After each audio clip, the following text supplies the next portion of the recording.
7 Lessons I Learned from the Book Rich Dad, Poor Dad. If you are interested in entrepreneurship and finance, you have certainly read, or at least heard about Robert Kiyosaki's bestseller Rich Dad, Poor Dad. Launched in 1997, the title has obtained over 26 million copies sold, has been translated into 40 languages and is distributed in more than 80 countries around the world. In this audiobook, I gathered the 7 biggest lessons I learned from the teachings that Kiyosaki learned through his rich father. To understand them, just keep listening. 1. Exit the rat race. We are taught to get good grades at school, go to college and find a good job that gives us security and stability, which, in fact, does not exist. After all, the company can go bankrupt or its vacancy be extinguished by account of the technology. The big question is that when we finally get the job, we are stuck in a comfort zone and we are unable to achieve great results, and worse, we spend everything we earn. Detail. With this mentality, if you get a salary increase, you will probably continue to spend all your income. The first big lesson of the book Rich Dad, Poor Dad, is to get out of this vicious circle in which you work for money and do the opposite, that is, money works for you. 2. Learn about financial education. Financial education should be taught in schools, mainly because whether or not money is a fundamental part of survival. But while the government does not play its role, you can get this information yourself, saving a small part of your income to make an emergency reserve. For example, you can get rid of several financial woes and paying very high interest rates that turn into an emergency. Snowball. 3. Third lesson from Rich Dad, Poor Dad. Start now. Ideally, you should start thinking about financial education as a child, but it is never too late to start, and I recommend that the time is now for you to achieve results as soon as possible.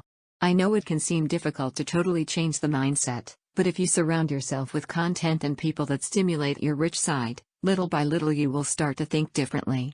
The reading of Pi Rico, Pi Pobre is an excellent starting point. 4.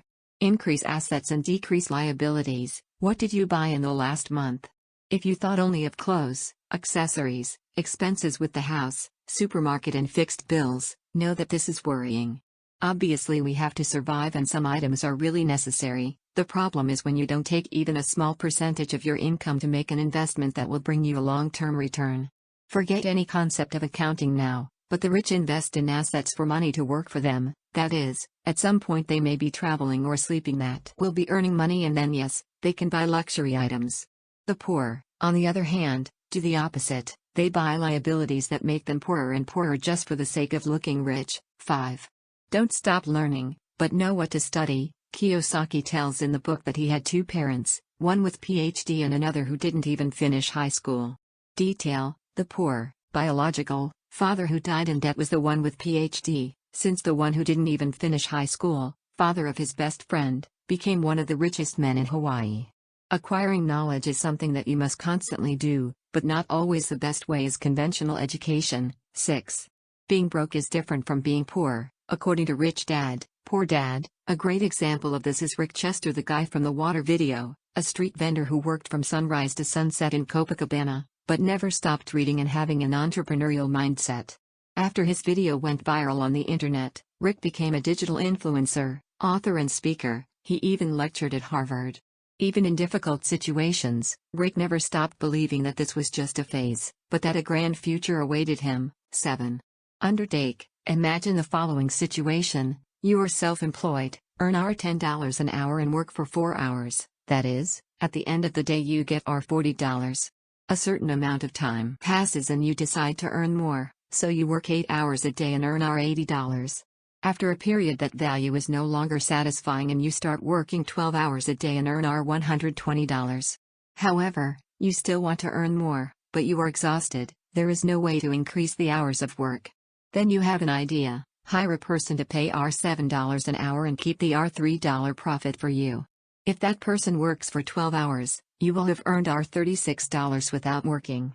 If you hire 4 people, you will earn $144 per day, that is, more than if you worked alone for 12 hours. Detail. If you hire more people, the profit will be even greater.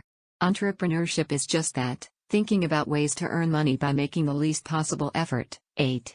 Bonus. The best lesson I learned from the book The Secrets of the Millionaire Mind. Another book with the same footprint that I like a lot is The Secrets of the Millionaire Mind by T. Harv Eek. One of the best excerpts says, "Rich people focus on opportunities. Poor people focus on obstacles.